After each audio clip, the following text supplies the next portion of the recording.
Hello and welcome to the Too Much Apparently podcast. If you're new here, this is a podcast for the deeply feeling, overthinking, emotionally overloaded humans who've been told they're too much apparently. And if you're back, thanks for choosing to sit with us again. We're Alice and Carly, two therapists who are also just sensitive weirdos trying to make sense of life, healing, and our own brains.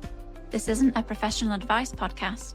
It's more like the messy, honest conversations that happen when you finally feel safe enough to say what you're really thinking. This space is for people like us, the ones who've been called too sensitive, too serious, too emotional, too intense, and have spent way too long believing that it's true. Okay, on with the episode.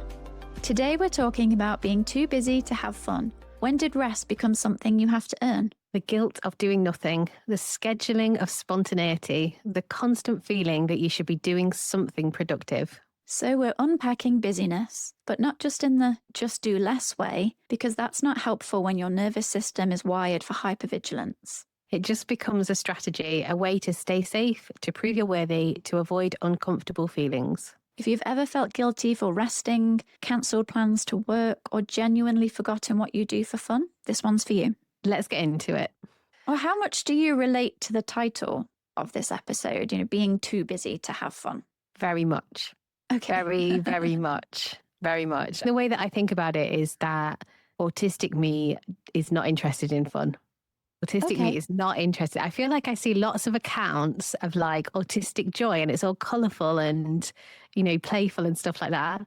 No, my shade of autism is read and tasks and lists and organise and plan. Okay.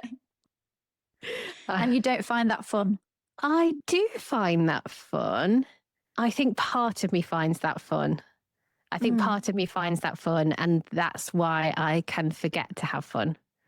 Like it almost doesn't occur to me that having fun is something that I should be doing. I don't even know why there's a should there.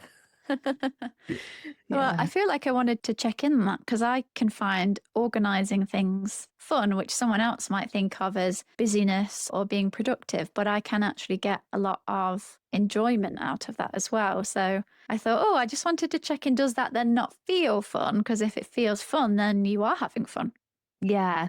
So I think it's come about because the last year or so, I've really been thinking about joy and fun and play and all those kinds of things. And just for years, it just wasn't part of my life. I just didn't have time for it. And as I've started to bring in, I think, creativity as well.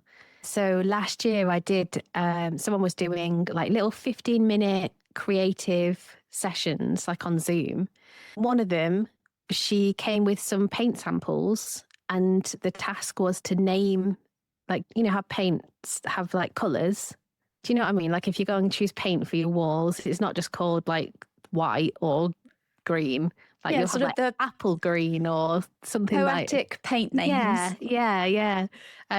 So we had to come up with these names, and obviously some of the initial ideas were just like apple green or whatever, but then it might be like, I don't know, castles in the sky, and it was either like it was a yellow that would be like a shade of the beach or something like that. I just found that. Like that was fun. That's fun for me to do that. It just connected with something quite playful and young. And it sort of, I think that was really a catalyst for really important change in my life, which is about how do I reconnect with fun and play and creativity and doing something other than being productive all of the time. I do really relate to the title because my life is very busy. There's no way around that. And I have to remind myself when I'm scrolling through Instagram and we've got the next productivity hack or the next schedule of how I'm going to become this ideal person that I've got in my head. The reality is I've got 5 children. I've got a private practice. I'm also doing a master's degree and I do a podcast. It's a lot of stuff. I'm busy. Yeah, I'm busy a lot of the time. So I really have to make an effort to make time to have fun. How about you? What's it like for you? Yeah, I feel like I have mixed reactions to the idea of being too busy to have fun.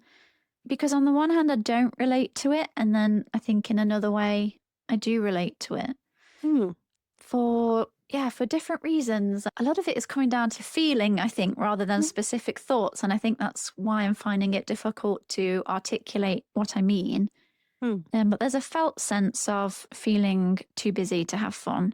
I don't know if I'd change too busy to too overwhelmed to have fun, Right. even rather than Yeah. busyness.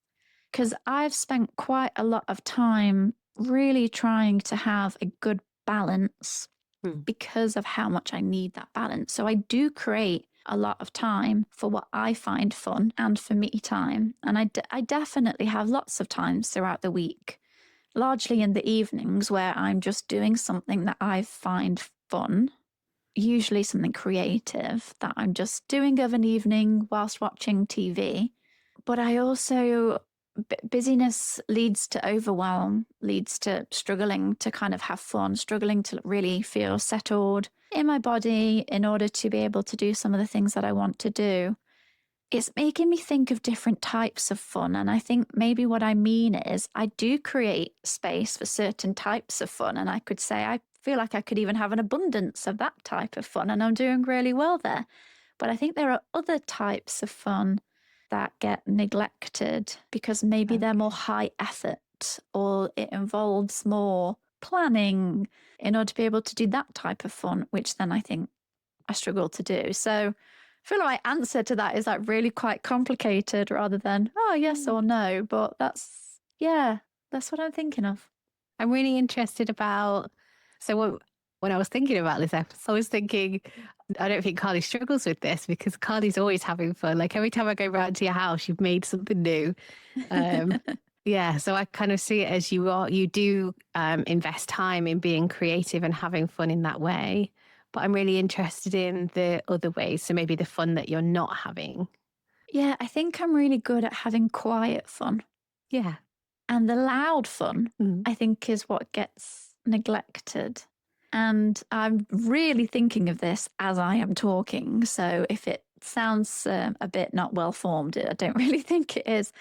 I think by loud fun, I mean, I do enjoy getting out, seeing friends, going for the occasional meal, like seeing bands. I'd love to get out and see bands and stuff more. I'd love to go away on friend trips and girly trips, or I couldn't even tell you when I last like met with a friend to do like a walk in the Peak District. Or I feel like there are things that involve more being out of my house, being out with people, doing something, some sort of activity or thing together that in my head I'm classing more as loud fun. That's the Okay. only way I can think of to describe it. I mean, meeting with a group of friends for a walk in the Peak District might not be other people's idea of loud fun, but it is mine. Yeah, I do. I like all of that sort of stuff. And don't get me wrong, I don't like loads of it, then that becomes too much. But I think I'm missing that. I don't think I'm very good at making sure I'm fulfilling those kinds of needs. But the quiet fun that I like to have at home, reading a fantasy book, doing something crafty or creative, organizing something, I do find that fun. Playing a game on my, and getting a new game on my Nintendo Switch and playing that for the weekend. I think I'm good at that. I've got that down now. Yeah. It's Mm. the loud fun. I need to find ways to do that. Yeah. I love the idea of a walk in the Peak District being loud fun. I simultaneously know exactly what you mean and also find it really funny. And also I'm like, how have we not done that? Like we are either side of the Peak District. Yeah, there's so many things that we could do, but we Yeah. don't do it. And that's Yeah. where the busyness part comes in because Yeah. when you have so much that you're holding in your head and so much that you've got to do, it's then hard to have the mental space, to have the foresight and the Yeah. forward planning to this thing would be cool. What's needed to make this thing happen and to coordinate it with that person and then to get an actual date in and then for it to actually go ahead. And I think that's why it's so easy for those things to just keep not happening, or where you have the intention for something to happen, or you say to a friend, oh, we'll have to do this, or oh, we'll have to do that. And then it never Yeah. actually manifesting. Yeah. Yeah. That really makes me think about the adult struggle to schedule anything with a friend and trying to coordinate diaries and trying to find like when have we got time for this? Yeah, that Yeah. definitely gets in the way of doing things. It Uh, frustrates me because I'm like, why is it this hard? I don't yeah, understand like why coordinating diaries is so hard. yeah. So I was thinking about energy being, how does that come into play with being too busy to have fun? And part of me was like, well, that's not being too busy to have fun. That's being too tired to have fun. And we did an episode on being tired Mm, already. But also, I think it does because it's not just that I don't always have the energy for it, it's knowing that I have to be on form again next week. yeah. Like, I have to be there for my clients. I want to be there for my clients. I have to be there for my children. I have to be there for all these other things that I have to do. So it's almost like, so it's not like, oh, I'm so busy and I can't make time for it.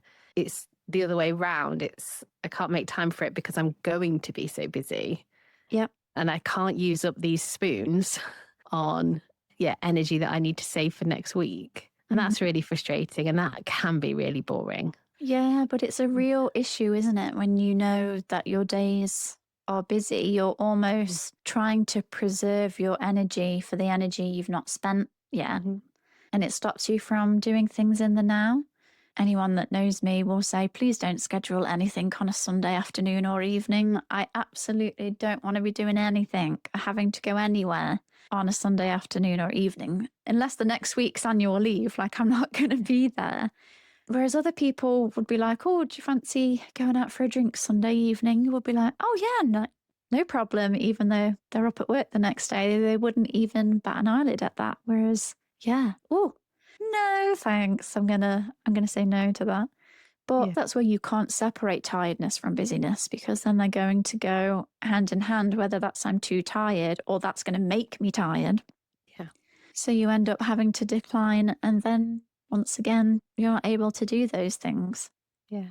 Yeah. One of the things I was struggling to think about is there have been times in my life where I have been a lot busier than I am now, even though I often still feel very busy.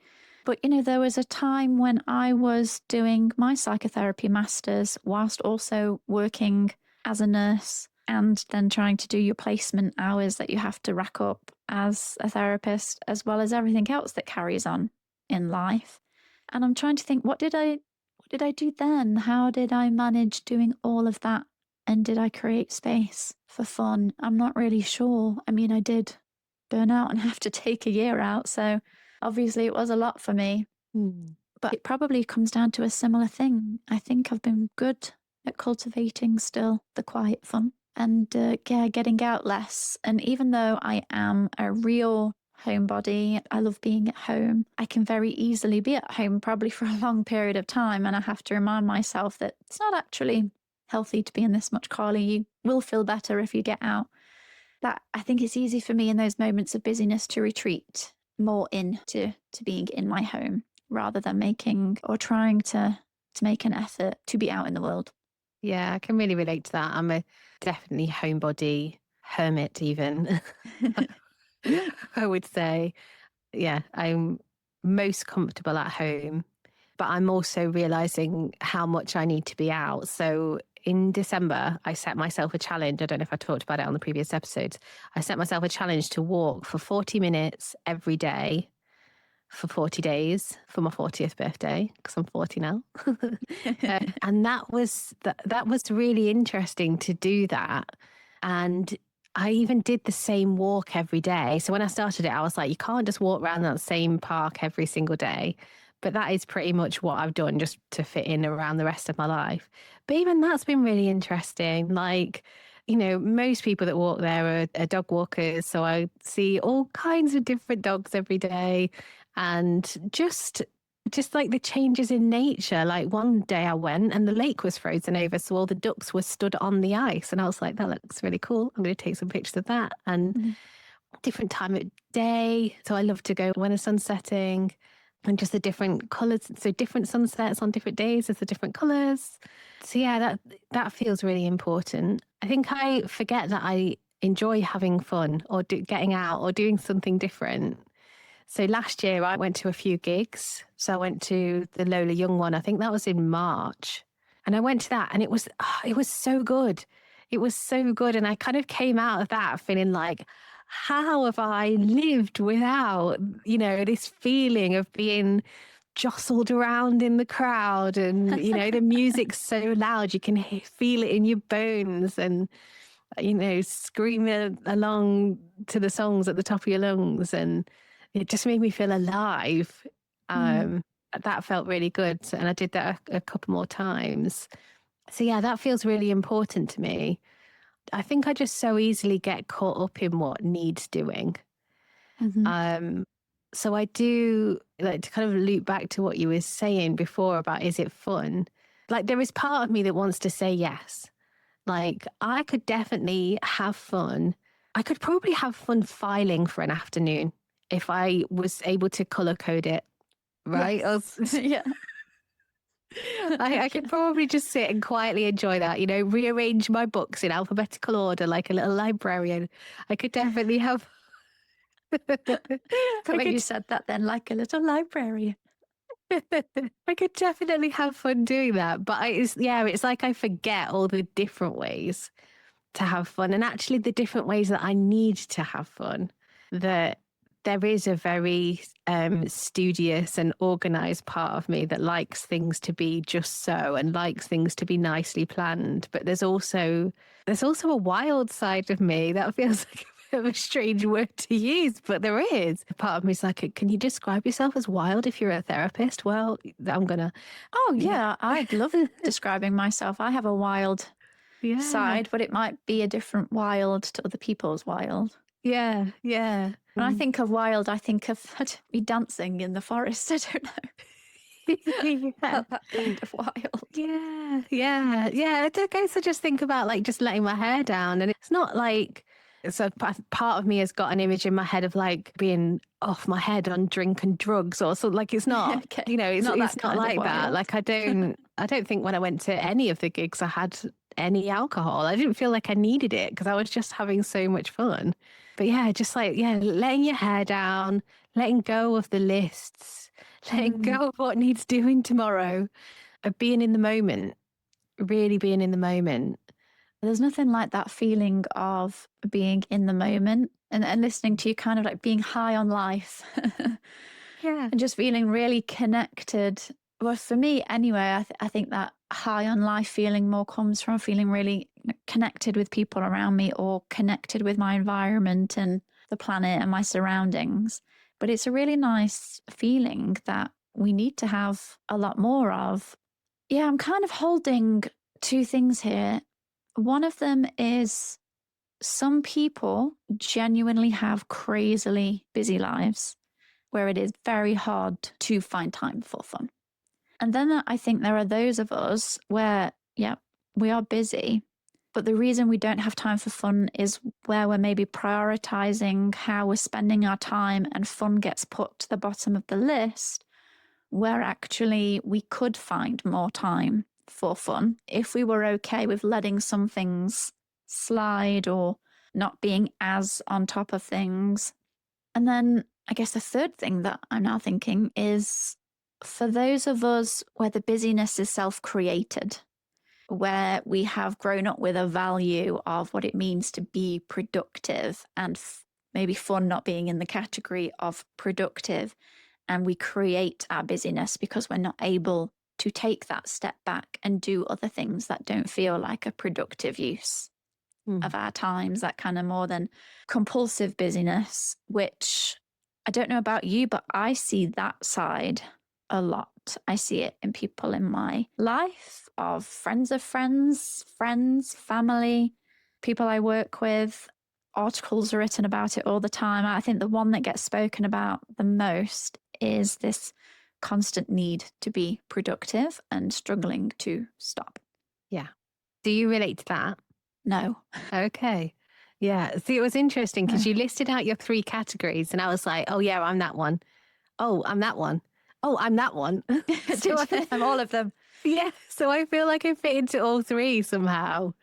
I'm trying to think like there's no childhood message really.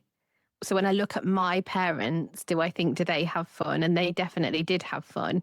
But I'm not sure I got given that message clearly enough.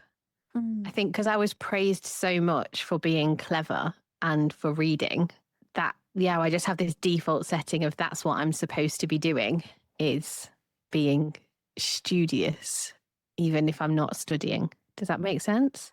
Yeah, it's brought to mind actually. So I have a younger sister. She's 15, last year of school. So she's doing all of her revision for GCSEs and things like that at the moment.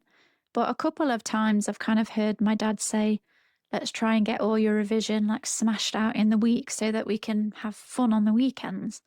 And so rather than it being you must be productive every day, get your head down, these exams are important, you must sit at that desk every day, make sure you revise, it's how can we make sure that you're doing enough of what you need to do, but also make sure we're creating space for you to have rest from that and kind of have fun. And it's those sorts of messaging maybe that we might get parents in terms of is it okay for them to have fun but not us? Or is it okay for both? Or are we allowed to have too much fun? And then the wider societal views, which, of course, growing up in a capitalist society and ever since the Industrial Revolution has very much been about work and servitude and being productive and being praised for being a hard worker. Nobody Mm. gets praised for being a hard Funner. funner. So there's just so much messaging around that being a good value, a good thing to do, a good thing to be. And at the other side, and actually nowadays, there's so much in the media around younger people are lazy, younger people don't want to work, young people aren't going to jobs because of this, or their boss said no for they can't go away for this wedding, so they've handed their notice in. And now there's this big rhetoric about the anti-hard workers Yeah. that people are annoyed about and resentful about. Whereas I'm kind of, no, they're I feel like younger generations are now realizing why am I want to spend the majority of my life working hard in my job? It's not laziness from my perspective. I think it's more actually I value my job and I value my free time. Yeah. Yeah. I think, like, from a payoff perspective, like, it's just not worth it. I think, in times gone by when you got, you had a job for life and a final salary pension and you could buy a house on one salary and, have fun with whatever other money was coming into the house. Whereas now, you're expected to give up your soul for a job that will drop you in 5 minutes. And yeah, that you can't even buy the things that would have been considered fairly basic 20, 30 years ago. Yeah, no, I'm totally with Gen Z on this. And it links back to what we were talking about in the existential episode as well. Part of this journey for me has been about, so I said in that episode that I went away and asked people, what was it that made their lives meaningful? And it was like simple joys, the everyday simple joys, like little bits of fun, little moments of connection, or all those different kinds of fun. Yeah. So when I was growing up, the message was it was never direct. Like, it wasn't, my parents didn't say like sit down at your desk and do this. They weren't like that. But I was praised a lot for being clever, and there was very much the expectation that I was going to go to university and I was going to become a lawyer or a doctor or something like that. That was going to be my life. And I've still had a clear picture in my mind back then, and I can still see that version of me in my head. And there isn't room for fun in her Mm. life. She works really hard. She dresses really smart. She's very polite. She doesn't really have emotions. She achieves. She's the best one that anyone's ever heard of. And yeah, but there isn't really any fun. There aren't really any relationships, friendships. Mm. There's nothing. Like, the praise was just for being clever and therefore being smart enough to have an impressive job. And that was it. That was the kind of long and short of it. Hmm. So it's not really a surprise that I don't automatically think about having fun. It feels rebellious in some way to have fun, which feels almost silly to say, but I almost feel like it is. I just feel like the message about performance and productivity is just so constant in society that, like, especially as like a wife and mother, for me to be like, "Ugh, forget the hoovering, we're going to go to the beach." Like, it feels reckless. Yeah. Well, you do. You hear people say, oh, I was a bit naughty yesterday. I didn't get anything done. And Oh, there is a lot around that sort of messaging, isn't there? yeah, it makes me want to scream. And so that reminds me of something that I said to my husband a few weeks ago. I said, I feel like the choices for me are to be, this is very black and white. Okay. I was in a bit of a mood when I said it. I'll own that before I say it.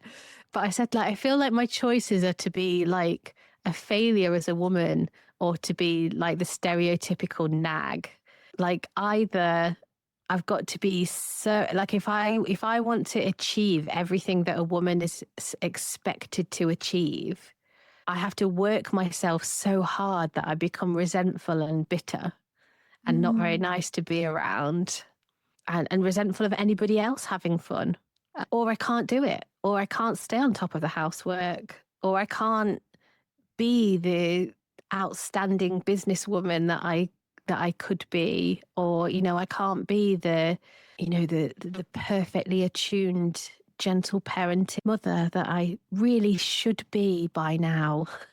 you know there's just so much pressure, and I just think back to like teenage me when it was all girl power and you can have it all.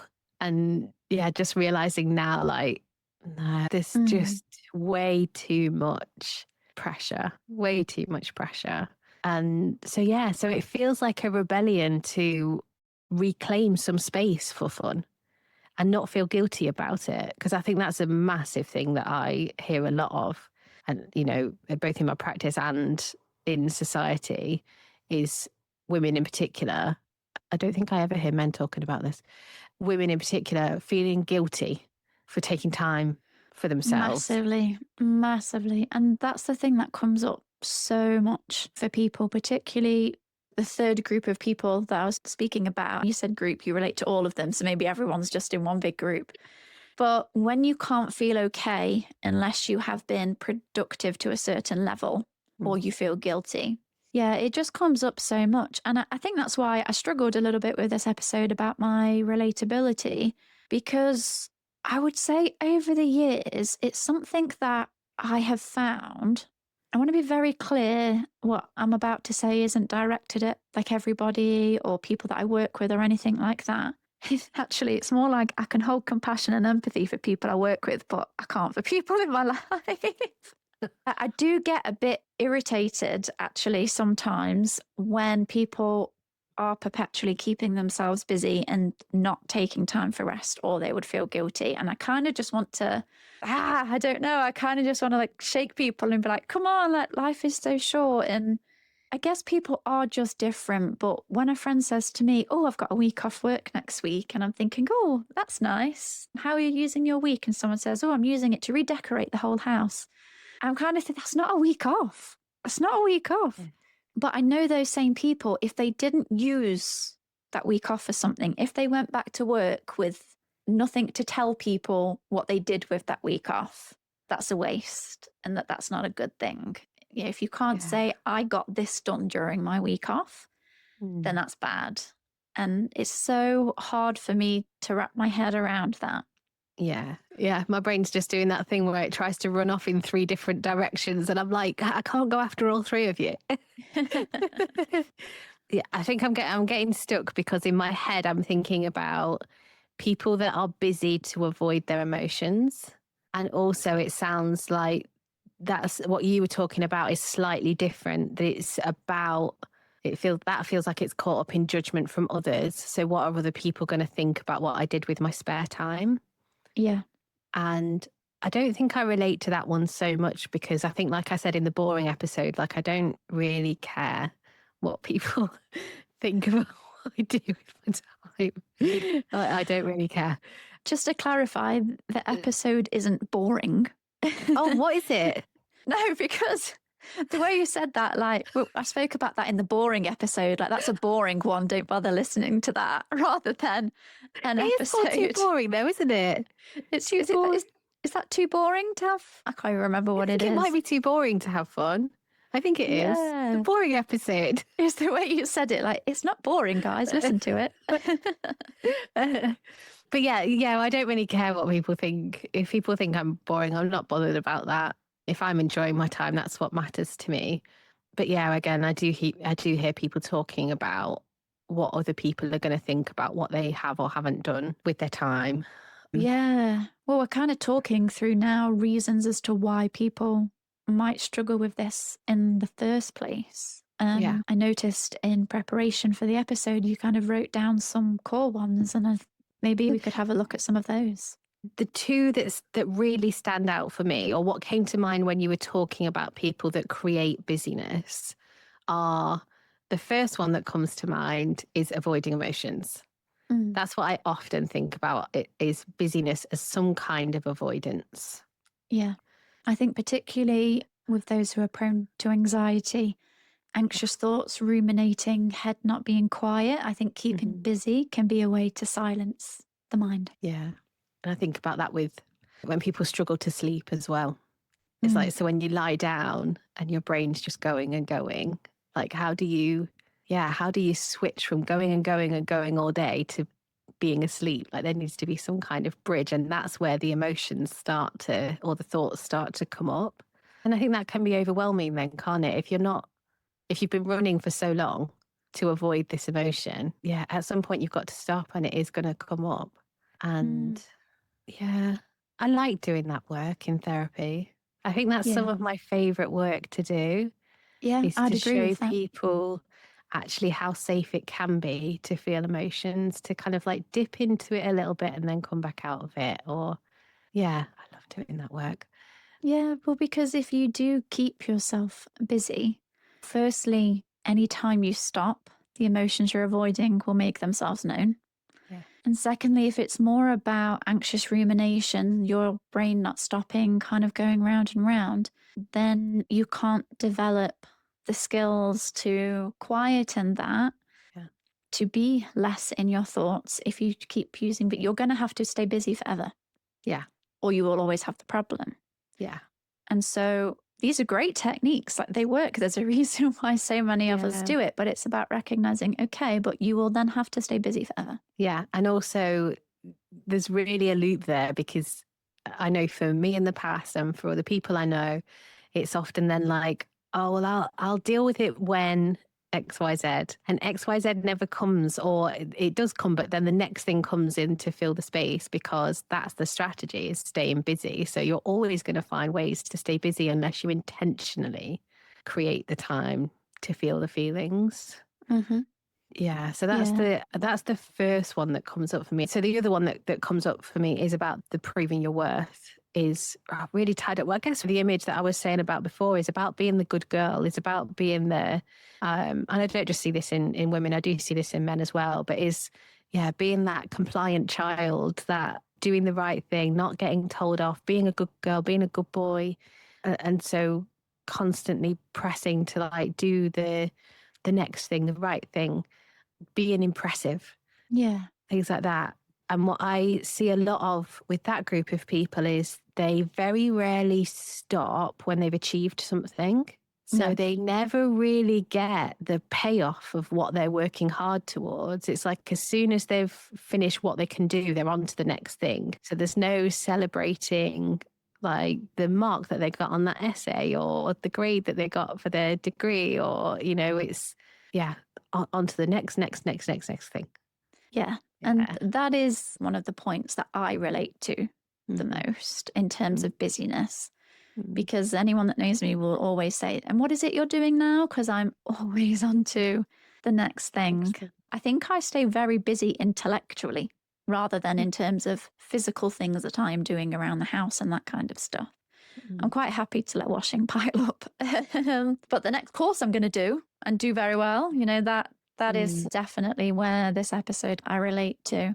What I see a lot in work that I've done over the years in various roles really is people who keep very busy because being still feels dangerous.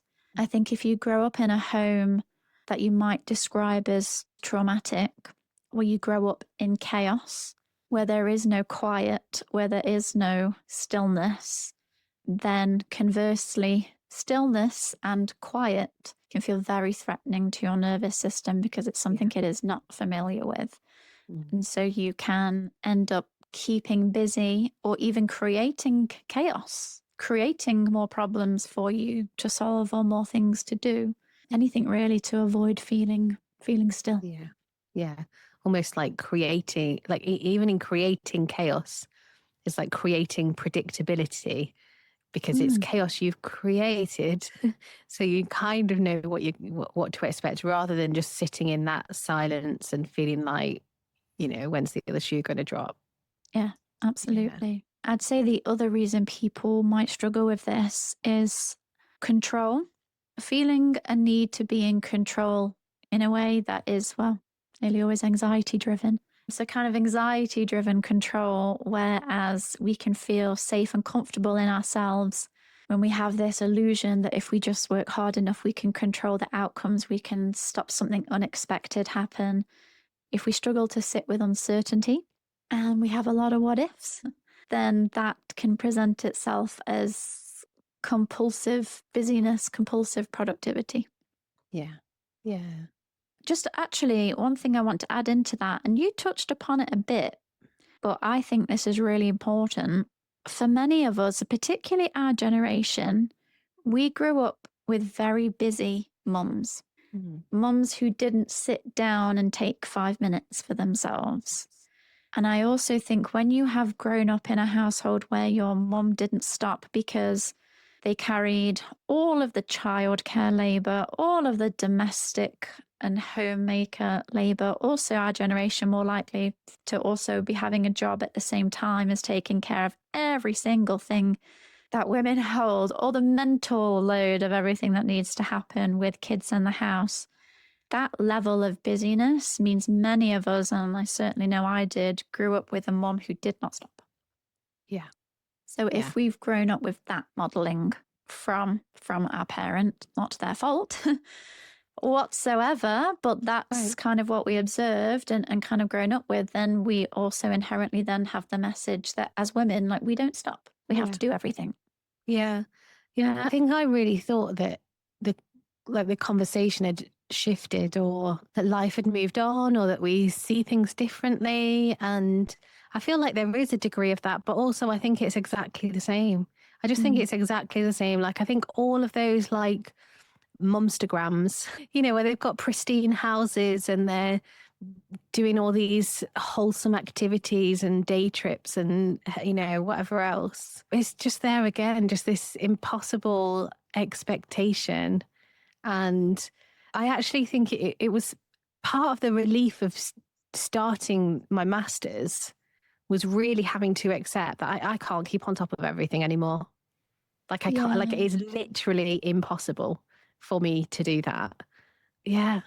But it is so uncomfortable. And even though I, in so many ways, reject that is the women's role, like my husband is absolutely hands-on, he does more childcare and domestic stuff than I do, but he doesn't feel the shame about it. He doesn't, he doesn't get cleaning reels on his Instagram or parenting ones, really. Whereas I was watching a reel the other day that said if you go round to a family's house and the house is a mess or the children aren't well kept, it's the woman that will get judged more than the man. Oh, yeah. And I think there's a problem in that in itself because I think men are seen as incapable or a bit useless. But yeah, there just isn't that same shame. And then that shame can be really motivating to be busy, or if not to be busy about it, to be anxious about it. Because I'm less likely to like jump up and start hoovering, and I'm much more likely to be like, right, we need a plan. We need another plan. Let's draw up another cleaning rota. Yeah. I just think modern life is not workable. Full stop. I mean, I think that is absolutely clear and something I wholeheartedly believe in. But I do really I like when you come across accounts that are giving off a different narrative. And I know it's not going to work for everybody, but with what you were just saying, it reminded me of a reel I saw recently. like a mum account, but it said something like, I'm a mum, don't have time for hobbies. But then it showed the flip of that, about that not being true. And it was just clips of, so she's got a little boy who I would guess is maybe 7. And it was them both reading a book, but at the opposite ends of the sofa at the same time. There was both them doing something else at the same time. Then there was another one of them both playing on the 2 computers in the same room, a video game, but at the same time. Mm-hmm. And it just showed all these little clips of her engaging in her hobbies at the same time as her son was engaging in his. And it was great that a lot of them were the same, but some of them were different, what they were doing in the room at the same time. Yeah. It was such a cute reel, but I really enjoyed that. And I don't think the takeaway from that should be you should all be doing this and you should find ways to have your hobbies with your children. But it was nice to see someone saying, look, in some scenarios that there are ways that you can still have hobbies as a parent. Yeah. Yeah. And actually, I'm a really big advocate for mums taking time for themselves. I think it is absolutely essential. And I extend this to women as a whole, not just mums. Absolutely essential for women's well-being to take time for themselves. I think part of this is from having grown up with a mum that's done everything, and that understandably leads to feeling resentful about it and what it's like to be around a resentful parent or person. It's just not very nice. So I didn't want to perpetuate that in my own family. So sorry, just to jump in me, it brought about guilt. Mm-hmm. Like I would feel a lot of guilt that my mum didn't have time, that my mum couldn't sit down, that my mum couldn't do this and my mum couldn't do that. And then I took that on. Yeah. Where I then still feel that guilt when my mum does something nice for me, where I want to say, oh, no, I'm okay. I don't need your help. I don't need your help, because I just carry all this guilt for how much she had to give up in her life. So it's also about not passing that guilt onto your child as well.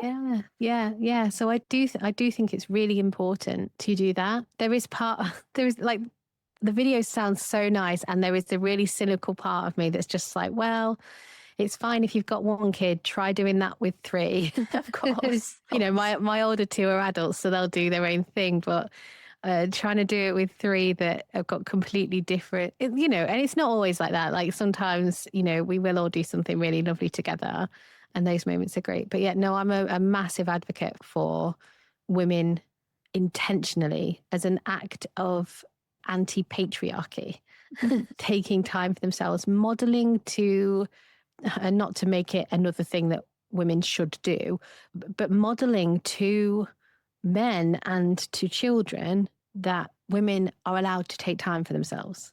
I just think it's so important. Yeah, really especially if you've got boys. Right. Yeah. I feel like there was something else, but it's gone out of my head. Yeah.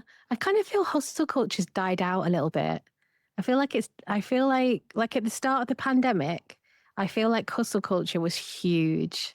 Like there were loads of female entrepreneurs particularly, selling their massive course and telling you how much money you can make. And I just really remember this feeling of like, level up, level up, level up. And I just feel like a lot of people are kind of over that now. I see a lot more, and maybe it's just algorithm because of the stuff that I'm clicking on, but I do see a lot more about slow living and rejecting hustle culture. And like, I feel like just the word hustle produces a visceral response in my body of like, get away from me. Oh, no, thank you. I'm not interested in the hustle. I'm not interested in the grind. I don't care what the payoff is. That is not the life for me. I'll go without. I do still think hustle culture is a big thing. Okay.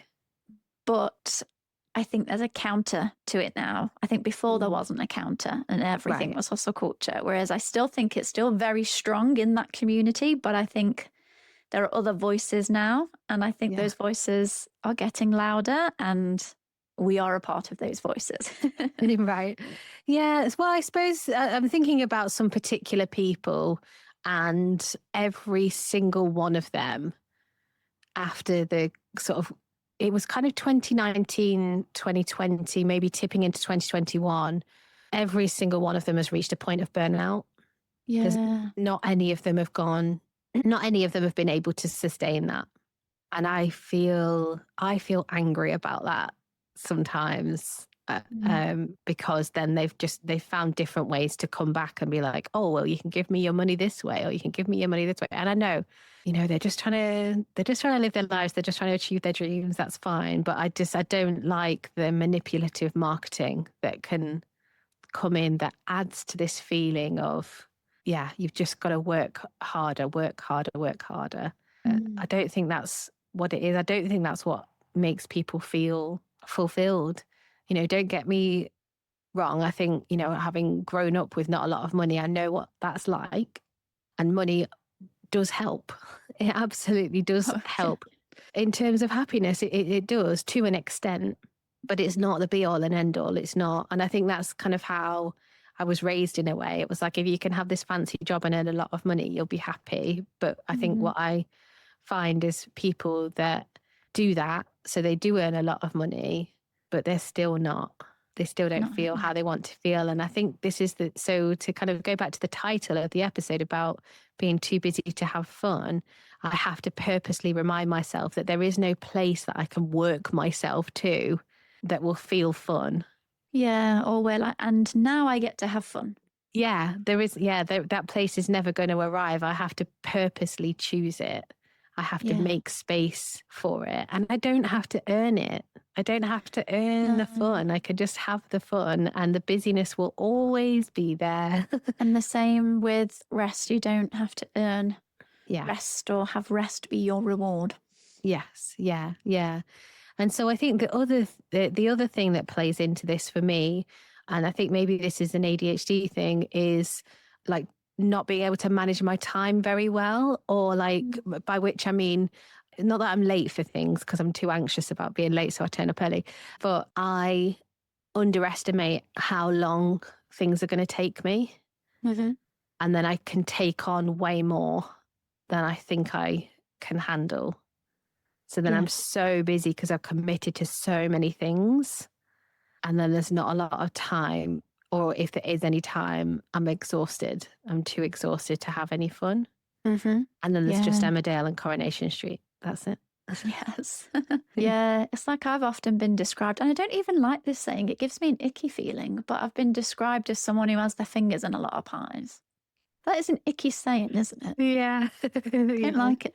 It's like, ugh, gives me a weird feeling in my body. I don't like it. But yes, for Yeah. similar reasons, thinking that I can take on more than what I actually can. And then Yeah. feeling like there's something wrong with me because I can't maintain or do all those things. And that's another thing I've now got to quit or let someone down about or stop doing. Yeah. And I do still find that hard. I think that's, that is still a new thing that I'm getting to grips with.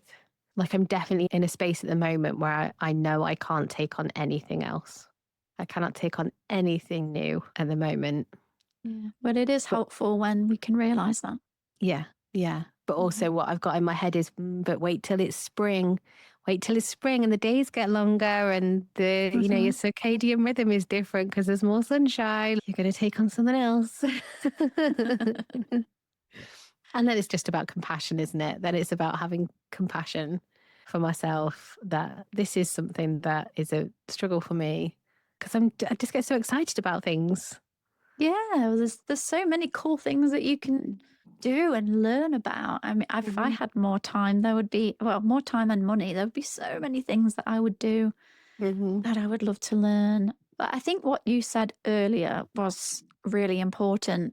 And you said it, and then we kind of carried on, but I wanted it to land a little bit more actually, because I thought it was really helpful. You said you're never going to busy yourself to fun. And so you actively have to decide to choose fun in the now. And I think that's something worth just sitting with and thinking about, because unless we can take a moment to pause, reflect on how we're spending our time, how we feel about how we're spending our time, and trying to do so from a place of compassion rather than judgment. And then knowing that there is no time in the future when you can address this. And stopping and thinking about it now. Actually, I deserve to have space in my life, whether I want to use that for rest, whether I want to use that for connection, whether I want to use that for fun, or any other needs that get put on the back burner, Mm. that finding a way to choose that in the now when you can, and fully appreciating that some people will have more access to that choice than others. Yeah. Some people do have more, what would you call it, time privilege, I guess. And for Mm. some people, that might feel like a really difficult thing to try and find time, Yeah. to do. But we can start on a very small level, Yeah. microscopic level if you need to, where you're taking Mm. 5 minutes. I once knew someone who transformed a cupboard upstairs on their landing to a mini mum rest escape room with blankets and cushions and fairy lights in. Where it could Amazing. just be like, shut the door now. Okay. I think Yeah. there are little pockets, whether metaphorical or maybe physical, little pockets, little spaces where we can just take time for ourselves and know that, Mm. again, doesn't have to be perfect. And some tasks can wait. I think there are a lot of things that we say, oh, it's important to get this done. It's important to get that done. Whereas if we actually think about it, so many things are not important, like at all. Like the Yeah. world won't end because the socks haven't been folded. So having that conversation maybe with ourselves. Yeah. I think they're two of the main stoppers that I see in people. One is guilt, that they feel guilty for taking the time at all, which, yeah, again, for me, that comes from the rebellious place of like, I'm not going to be held down by the patriarchy. I will take 5 minutes for myself. But the other is about status as well. And Mm. I think there is, if the main place or the only place that you feel like you have status in your life is in busyness, then it's going to be really hard to give it up. Yeah. Yeah. So I think there's some work around how do you feel like a worthwhile human being if you're not this busy, if you're not the one folding the socks. I'm like, do we fold socks? Mine just get lobbed in a bag. I don't fold socks. I do the whole turn them inside out on each other thing. I'm glad that you named that. There was a time with me, particularly relating to keeping busy through achievement. There was a time when not doing that felt threatening to my identity. Mm. And I had a therapist once say, Carly, what would it be like to just be still? Yeah. Couldn't fathom it. Well, I wanted to be like, no, absolutely not. And from a doing perspective, that is still something that I kind of struggle with. But when something does feel threatening to our identity, to our sense of self, to our self worth, I feel like there's lots of things we've spoken about today where some of it maybe sounds simpler than what it actually is. Mm. And also that with a lot of this stuff, there's going to be more stuff underneath Yeah. that we will need to address so that then maybe we can look at this. Yeah. Yeah. And also, you could make yourself really busy trying to figure it all out, or you could just take 5 minutes for yourself. Yeah. Yeah. Just before we end, could I plug something here? You absolutely can. Tell us about it. My brand spanking fancy new website is launching soon. Should be launching in February. Don't have a date yet, but just February. And with that, I am also launching 2 newsletters. One of them just for the everyday person, and the other one is for if you run a business. There are 2 freebies that I have designed that you get when you sign up to the newsletter, and they are really appropriate for what we've been talking about this session. So, just in case someone thinks they might find it helpful, firstly, just for the professional side, I have developed a sustainable practice audit that gives you the opportunity to really look at your business and your values and where you're spending your time and how sustainable you feel like your practice is. If you're somebody that values work-life balance and wants to try to not be super crazy busy within your business, then that could be a helpful starting point. But the other one is I've developed something called the pause framework, and it's a nervous system approach to rest and slower living. Later in the year, it's going to be released as a course. But in the meantime, I've created something to get people started. So if you are somebody who values slower mornings, quiet weekends, cups of tea that are actually enjoyed whilst they're still warm, but you're finding it really hard to actually do that or create the time and space for those things, yeah, then this freebie helps you to start to look into that. That's good. I think it sounds amazing. Yeah, if you feel that might be something that could be helpful, then check it out. It's free. I was joking with Alice just before the call how most freebies you get from newsletters sound really good. And then when you get it, it's kind of like a really low effort sort of 4 or 5 page thing. Whereas what I've designed in my usual overdoingness, they're like nearly like 20 pages full. There's actually quite a lot of value in them if I do say so myself. Well, I'm excited to see them. I'm going to sign up for these to have Please a good do. look at them. Yeah, You I can be will. my first newsletter subscriber as well, which speaks to similar things. Wonderful. So if you're someone who's always busy, who feels guilty for resting, who's forgotten what fun even feels like, you're not lazy, you're not failing. You're just trying to survive in a world that told you your worth was in your doing and not in your being. The work isn't about becoming someone who never works hard. It's about learning that rest isn't something you have to earn, that you're allowed to exist without producing, that fun isn't frivolous, it's essential. Next time, we're diving into 2 in my head to feel secure, when your brain won't stop analysing your relationship, the tone, the signals, the what ifs. We'll talk about relationship anxiety, rumination, and that feeling of never quite being able to relax into love, even when things look okay on the outside. But for now, we'll leave you with this. What would it feel like to do something fun this week without justifying it, without it being productive, without earning it first? That's all from us today. If this episode made you feel a bit less alone, the best way to help us reach more people is to subscribe, rate the podcast, and follow Too Much Apparently on Instagram, TikTok, and YouTube. Those simple clicks help other sensitive humans find us when they need it most. Thanks for listening, and we'll be back soon.